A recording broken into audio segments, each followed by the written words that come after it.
Hello guys, I am Rakesh and I welcome to my YouTube channel science की। दोस्तों, इस video में हम देखने वाले हैं हिंदी क्लास 12th का 100 मार्क्स का चैप्टर नंबर फर्स्ट बातचीत। तो बातचीत में हम आज देखेंगे क्वेश्चन आंसर। दोस्तों, पहला प्रश्न है, अगर हमें वाक शक्ति न होती तो क्या होता। आपसे पहला सवाल यह किया जा रहा है कि अगर हम में वाक शक्ति अर्थात बोलने की क्षमता, बोलने की कला न होती तो क्या होता, यही सवाल है। तो आंसर इसका हम लिखेंगे, अगर हमें वाक शक्ति न होती तो हम नहीं जानते कि इस गूंगी सृष्टि का क्या हाल है। दोस्तों, ये आंसर इसका कहा जा रहा है कि अगर हम में मान लीजिए अगर बोलने की शक्ति नहीं होती, अगर बोलने की कला नहीं होती, अगर हम किसी से कोई अपना बात नहीं कह पाते तो यह जो हमारा संसार है, यह जो हमारी सृष्टि है, यह हमें गूंगी प्रतीत होती। और क्या होता, तो सब लोग लुंज पुंज हो जाते, मानो किसी कोने में बैठा दिया गया हो, तथा हम अपने सुख और दुख का अनुभव नहीं कर पाते। देखिए, अगर हमें वाक शक्ति ना होती, अगर हमें बोलने की क्षमता ना होती, अगर हमें बोलने की कला ना होती, तो हमें क्या लगता कि मानो कि हम लुंज पुंज होकर, लुंज पुंज का अर्थात लुंज पुंज यानी कि बिखर कर हम क्या हो जाते, तो ऐसा लगता कि किसी कोने में अकेले हम बैठा दिए गए हों, अकेले किसी कोने में बैठा दिए गए हों, और हमारा जो सुख या दुख का हम अनुभव जो करते हैं या किसी से, किसी दूसरे व्यक्ति से अपने बातों को कह देते हैं, तो सुख या दुख का जो बात हम किसी दूसरे व्यक्ति से करते हैं, तो अगर हमें अगर बोलने की क्षमता नहीं होती तो ये सब नहीं हो पाता। और क्या नहीं हो पाता, तो अलग अलग होने के कारण हम एक दूसरे से अपनी बात को रख भी नहीं पाते या अपनी बात को कह भी नहीं पाते। तो दोस्तों, अगर हम में वाक शक्ति ना होती तो ये सब करने के अलावे हम किसी के सामने अपने बातों को नहीं रख पाते। तो इस तरह से इसका ये आंसर हम लिखेंगे। अगर आप चाहते हैं स्क्रीनशॉट लेना तो स्क्रीनशॉट ले सकते हैं। फिर हम बढ़ते हैं नेक्स्ट क्वेश्चन की ओर। दूसरा प्रश्न है दोस्तों, ये जो प्रश्न है आपका मोस्ट इम्पोर्टेंट है और ये एग्ज़ाम में बहुत बार पूछा जा चुका है। तो ये आपके एग्ज़ाम के लिए वीवीआई क्वेश्चन है, तो इसे आप ध्यान में रखें। तो सवाल है आपका, बातचीत के संबंध में बेन जॉनसन और एडिसन के क्या विचार थे। ये आपसे ऑब्जेक्टिव टाइप में भी पूछा जाता है और सब्जेक्टिव टाइप में भी पूछा जाता है। तो आप दोनों में एकदम विशेष ध्यान में इसको रखें। 2 नंबर क्वेश्चन। तो आपसे पूछा गया है कि बातचीत के संबंध में बेन जॉनसन का क्या कहना है और एडिसन का क्या कहना है। ये दोनों वैज्ञानिक यानी बातचीत के संबंध में क्या बोले हैं, अपना अपना क्या विचार रखे हैं, तो इनका विचार हमें बताना है। तो चलिए, बातचीत के संबंध में जो एडिसन का विचार था, यानी कि एडिसन का जो मानना था, एडिसन का जो कहना था, वो क्या था कि असल बातचीत सिर्फ 2 व्यक्तियों में ही हो सकता है। ये जो एडिसन जी हैं, उन्होंने कहा था कि देखिए, जो असली बातचीत है वह कितने व्यक्तियों में हो सकता है, तो सिर्फ 2 व्यक्तियों में। 2 व्यक्तियों में इसलिए हो सकता है कि जब 3 व्यक्ति होते हैं तो वह बात कोसों दूर चली जाती है। इनका कहना था कि देखिए, असली बात जो है सिर्फ 2 व्यक्तियों में ही हो पाती है। असली बात अगर 3 व्यक्ति हुए या 4 व्यक्ति हुए या 5 व्यक्ति हुए तो इस स्थिति को राम रमोगल की स्थिति कहा जाता है, अर्थात वह जो बात है कोसों दूर चली जाती है और उस बात से किसी भी प्रकार का लाभ न आपको मिलता है, न आपके सामने वाले जिससे आप बात करते हैं न उसको मिलता है। तो वह स्थिति क्या हो जाती है, तो राम रमोगल की स्थिति हो जाती है और जो बात है वो कोसों दूर चली जाती है। तो ये एडिसन का मानना था। अब चलिए देखते हैं कि बेन जॉनसन क्या कहते हैं इस बातचीत के संबंध में। तो इनका कहना था, यानी कि बेन जॉनसन का बातचीत के संबंध में बेन जॉनसन का कहना था कि बोलने से ही मनुष्य के रूप का साक्षात्कार होता है। जब तक मनुष्य बोलता नहीं तब तक उसका गुण और अवगुण यानी कि गुण और दोष प्रकट नहीं होता है। देखिए, बातचीत के संबंध में बेन जॉनसन का भी ये मानना बहुत ही उचित था और बहुत ही लाजवाब बात ये बोले हैं कि देखिए, कोई भी मनुष्य जब तक बोलेगा नहीं तब तक उसके रूप का साक्षात्कार नहीं होगा, उसका पहचान नहीं होगा। तो किसी भी व्यक्ति का अगर आपको पहचान करना हो, उसके रूप का साक्षात्कार करना हो तो उसे बोलने की आवश्यकता पड़ती है। आप कहीं भी किसी भी व्यक्ति से, मान लीजिए कि आप अपना परिचय देना चाहते हैं या आप अपनी सुख दुख को उस व्यक्ति के लिए कुछ बोलना चाहते हैं या आप कोई विषय वस्तु है उसके सामने रखना चाहते हैं, तो उसके लिए जरूरी है कि आप में वाक शक्ति होनी चाहिए, आप में बोलने की क्षमता होनी चाहिए। तो इनका कहना था, बेन जॉनसन का, कि बोलने से ही मनुष्य के रूप का साक्षात्कार होता है। जब तक मनुष्य बोलता नहीं है तब तक उसका गुण या उसका अवगुण प्रकट नहीं होता, उसका गुण या अवगुण दिखाई नहीं देता है। तो दोस्तों, ये अगर आप चाहते हैं स्क्रीनशॉट लेना तो स्क्रीनशॉट ले सकते हैं। हम बढ़ते हैं नेक्स्ट क्वेश्चन की ओर।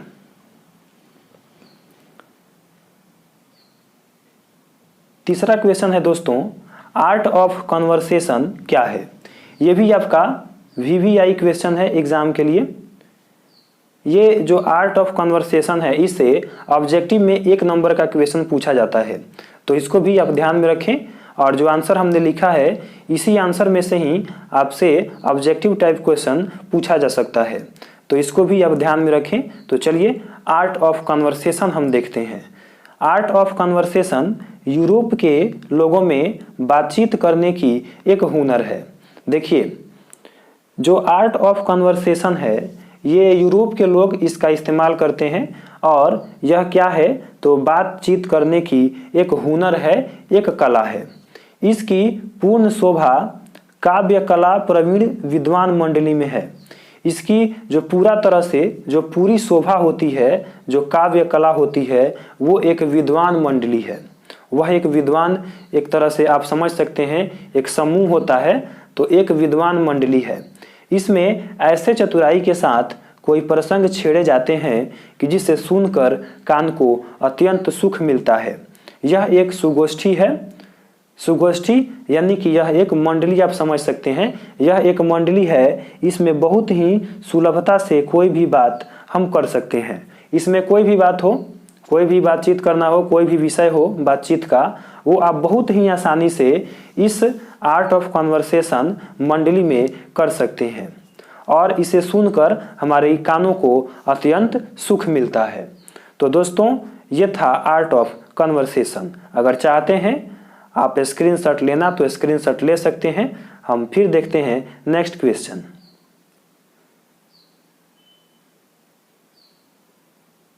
नेक्स्ट क्वेश्चन है दोस्तों, मनुष्य की बातचीत का सबसे उत्तम तरीका क्या हो सकता है। मनुष्य की बातचीत का सबसे उत्तम तरीका क्या हो सकता है, इसके द्वारा वह कैसे अपने लिए सर्वथा नवीन संसार की रचना कर सकता है। यानी कि क्वेश्चन आपसे पूछा जा रहा है कि मनुष्य का जो बातचीत करने का सबसे उत्तम तरीका है, यानी कि सबसे सर्वश्रेष्ठ, सबसे अच्छा तरीका क्या हो सकता है। क्योंकि आप अभी सुने हैं कि कोई भी बातचीत हो, अगर 2 आदमी में वो बातचीत हो तो बातचीत कहलाता है, और 3 आदमी या 4 आदमी या 5 आदमी में वह बातचीत यदि हो जाए तो वह बात कोसों दूर चली जाती है और वह स्थिति राम ब्रह्मवल की स्थिति कहलाती है।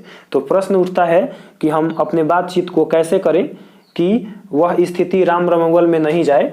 तो वहीं आपसे सवाल पूछा गया है कि सबसे उत्तम तरीका क्या हो सकता है बातचीत करने का, इसके द्वारा वह कैसे अपने लिए सर्वथा नवीन संसार की रचना कर सकता है। तो फिर पूछा गया है कि आप किस तरह से बात करें कि वह उत्तम हो और किसी भी तरह का फैलाव होने की आशंका न हो, किसी भी तरह की बात कोसों दूर जाने की संभावना न हो। तो आंसर इसका लिखेंगे, मनुष्य की बातचीत का सबसे उत्तम तरीका यह है कि वह अपने अंतरात्मा में ऐसी शक्ति उत्पन्न करे कि वह अपने आप बात कर लिया करे। देखिए, यही इसका उत्तम तरीका है मनुष्य का बातचीत करने का, कि हमारा एक उत्तम तरीका ये है कि हम अपने अंतरात्मा में, अपने दिल में, अपने धड़कन में एक ऐसी शक्ति प्रदान करें, एक ऐसी शक्ति उत्पन्न करें कि हम अपने बात को अपने आप से कर लिया करें। तो यदि हम अपने बात को अपने आप से कर लिया करेंगे तो हमारा बात 2 व्यक्ति या 3 व्यक्ति या 4 व्यक्ति या 5 व्यक्ति के पास नहीं जाएगा।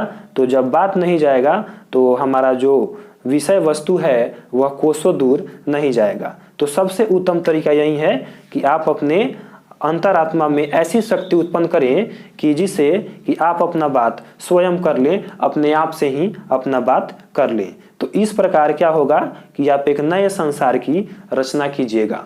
आप इस प्रकार एक नए संसार, एक नए भारत, एक नए समाज, एक नए परिवार की स्थापना कीजिएगा। तो दोस्तों, चाहते हैं स्क्रीनशॉट लेना तो स्क्रीनशॉट ले सकते हैं। हम बढ़ते हैं 5वां प्रश्न की ओर।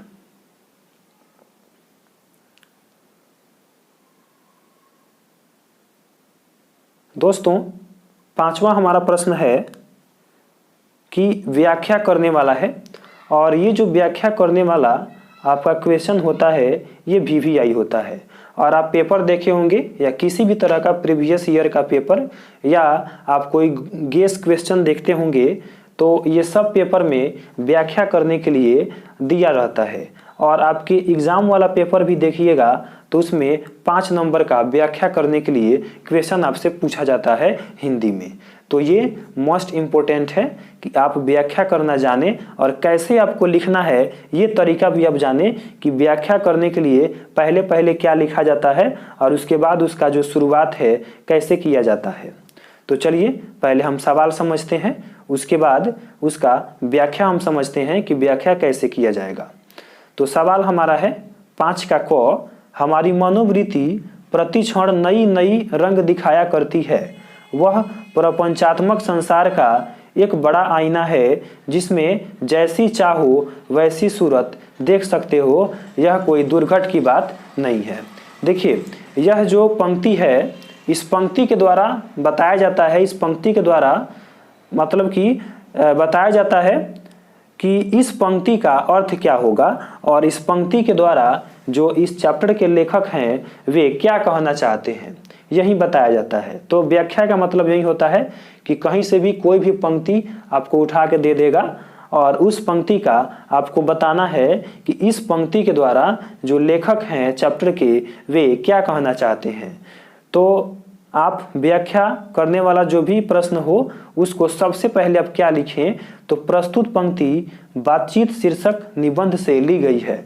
यानी कि सबसे पहले आपको लिखना पड़ेगा कि प्रस्तुत पंक्ति, अब जिस पाठ से वह पंक्ति लिया गया होगा उस पाठ का नाम लिखेंगे। जैसे यहाँ पे आपने देखा कि बातचीत से यह पंक्ति लिया गया था, तो हमने लिखा है प्रस्तुत पंक्ति बातचीत शीर्षक निबंध से ली गई है। और फिर आप उसमें बतावें कि वह जो चैप्टर है, वह जो पाठ है, वह निबंध है या कहानी है या कविता है या भाषण है।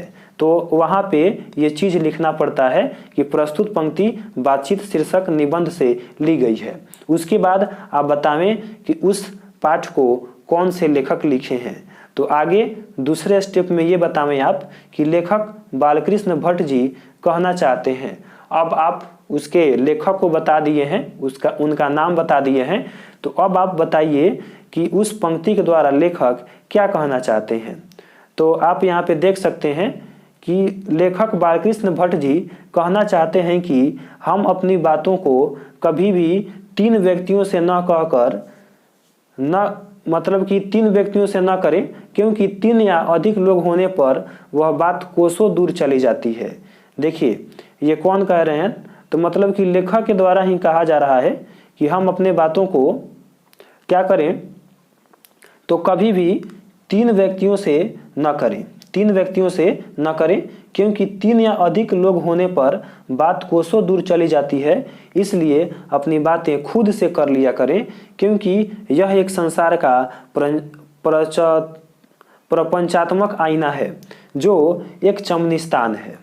ओके, ये कहना चाहते हैं कि देखिए, हम अपने बातों को खुद कर लिया करें, क्योंकि यदि हम 2 व्यक्ति या 3 व्यक्ति के पास अपने बातों को लेके जाते हैं तो वह जो है कोसों दूर चली जाएगी और वह बात ही बात नहीं रह जाएगी। तो इसलिए आप अपनी बातों को खुद से अपनी बात को कर लिया करें। इस तरह से जैसे यह एक प्रपंचात्मक आईना है जो एक चमनिस्तान है जिसमें हर किस्म के फूल खिले हैं, तुम जैसी चाहो वैसी दिल बहला सकते हो।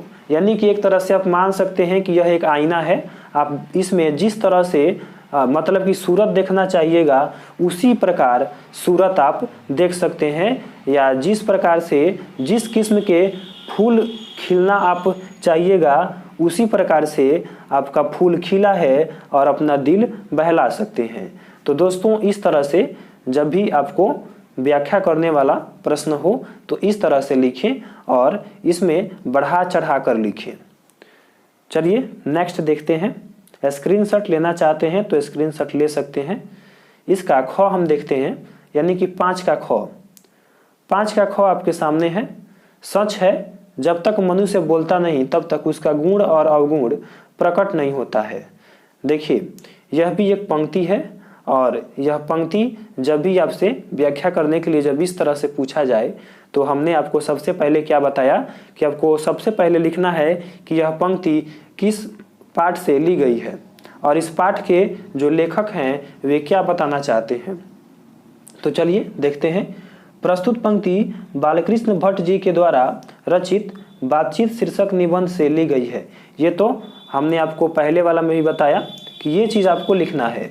इसमें लेखक कहना चाहते हैं कि जब तक मनुष्य बोलेगा नहीं तब तक उसका गुण और अवगुण कैसे प्रकट होगा।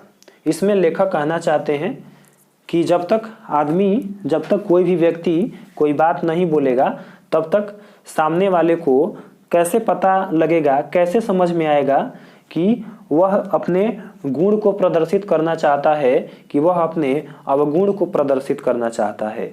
तो गुण या अवगुण को प्रदर्शित करने के लिए, प्रकट करने के लिए आपको वाक शक्ति की जरूरत होती है, बोलने की जरूरत होती है। इसलिए मनुष्य के बोलने से ही उसके रूप का साक्षात्कार होता है। इसलिए ये लेखक कह रहे हैं कि मनुष्य के बोलने से ही उसके रूप का पहचान होता है और है कि मनुष्य की सुंदरता, ज्ञान, अनुभव उसके बोलने से ही प्रकट होता है। फिर कहते हैं कि मनुष्य जब तक नहीं बोलता है और उसका जो वाक शक्ति का मुख्य कारण यही है कि उसकी सुंदरता की पहचान होती है, उसके ज्ञान की पहचान होती है, उसके अनुभव की पहचान होती है। ये सब किससे होती है? तो उसके बोलने से ही ये सब की पहचान होती है। तो दोस्तों अगर चाहते हैं स्क्रीनशॉट लेना तो स्क्रीनशॉट ले सकते हैं। और ये हमारा बातचीत पाठ 1 का क्वेश्चन आंसर कंप्लीट हो गया है। अगर आपको यह वीडियो पसंद आया हो तो वीडियो को लाइक करें, शेयर करें और चैनल को सब्सक्राइब करें।